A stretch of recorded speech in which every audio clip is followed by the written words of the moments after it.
Welcome back to Studio 90 Extra Time. As we said, here on our couch, Herculez Gomez. Yeah. All right, so Herc, let's talk about first your amazing journey to the World Cup team. You know, at the beginning of this year, no one was mentioning your name in the picture for the World Cup team. You signed with Puebla, and the goals started coming in. You know, talk about how you ended up at Puebla.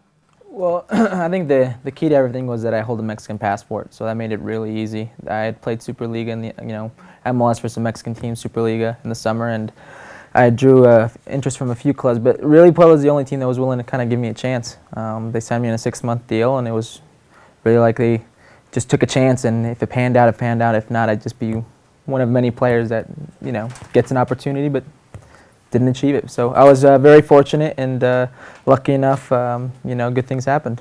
Well, panned out it did. Talk about the half season.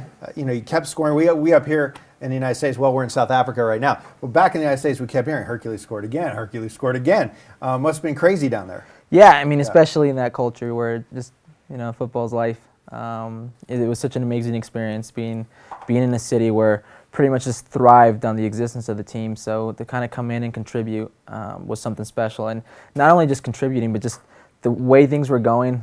The goals were just timely. They were either game winners or tying the game. And it really kind of started putting me on the map with Mexican soccer. So it really felt good to come in and just contribute.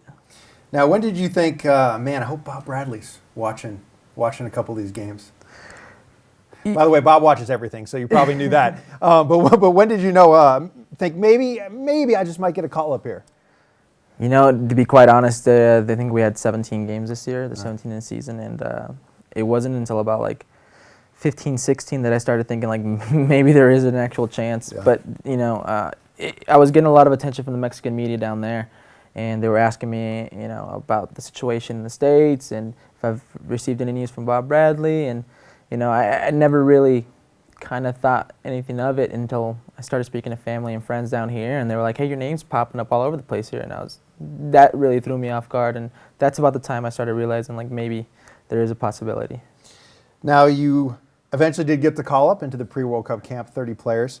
You came off the bench against the Czechs, scored a great goal on Petr Cech of all goalkeepers in the world. Must have been a tremendous feeling. There was a huge crowd there. The goal tied the match. Tell us a little bit about that goal that night. Oh, absolutely. I mean, it was and still is a great feeling, a great sense of satisfaction just knowing that all the hard work you're putting into this is paying off. I made a comment before the camp started how there were literally 29 players ahead of me, and that's kind of the mentality I had going into camp. And I had worked very hard during camp, and the first time I even saw my number was when I got into the locker room and I saw my jersey and it said Gomez number 30. So it kind of put things in perspective for me. So once I got to step on the field, it was one of those things where it was just play. Because 6 months ago, like you said, I wasn't anywhere near the picture. So to have the opportunity that I had that night was really special.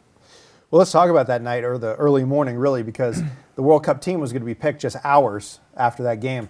The game ended. The team went back to the hotel. Talk about what happened, that night into the early morning when you found out I made the World Cup team.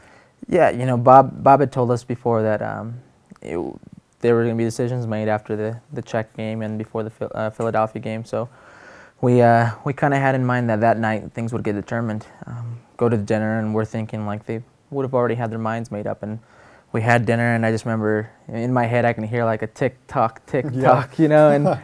and Bob goes, well, you can give us a couple hours, guys, and we'll let you guys know. But he said that he addressed the team as a whole, all 30 players.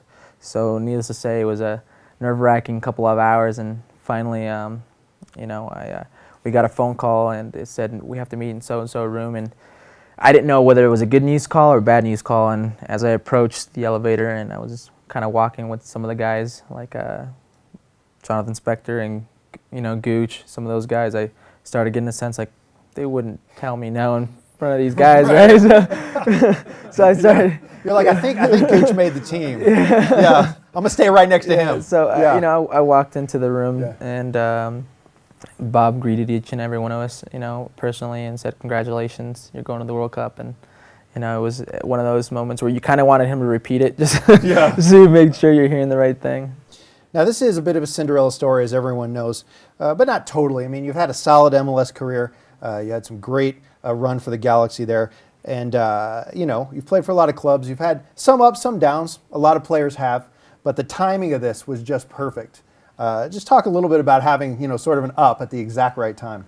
Yeah, I mean, they say timing is everything. And, I guess in a time where I thought things were looking very down, I just kind of nose to the grindstone and just back to work. And, I just followed suit where if you just keep working hard enough, good things will happen. And, lucky enough they did.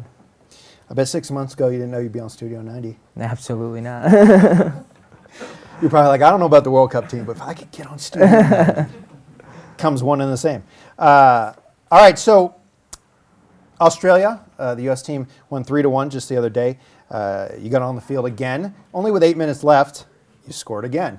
That's 2 goals in less than 60 minutes of time with this team. You've sort of made a case for showing, hey, I can make an impact off the bench when needed in this World Cup. Well, yeah, that's kind of the role I had in Puebla, and the press would ask me, like, why do you think you're not starting? And the only thing I could say is I don't know, and it's not really my concern. The only thing I do know is that if I want to make a case for myself starting, I've got to take advantage of the time that I have when I'm on the field.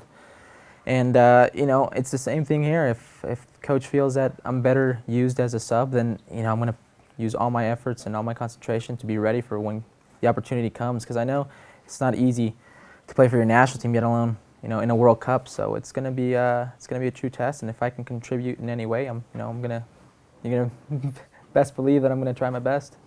Well, that's it for this segment of Studio 90 Extra Time with Herculez Gomez. But we're coming right back. We got a little bit more for him. He's going to answer some questions we got from our fans on Twitter. Herculez Gomez. Yes.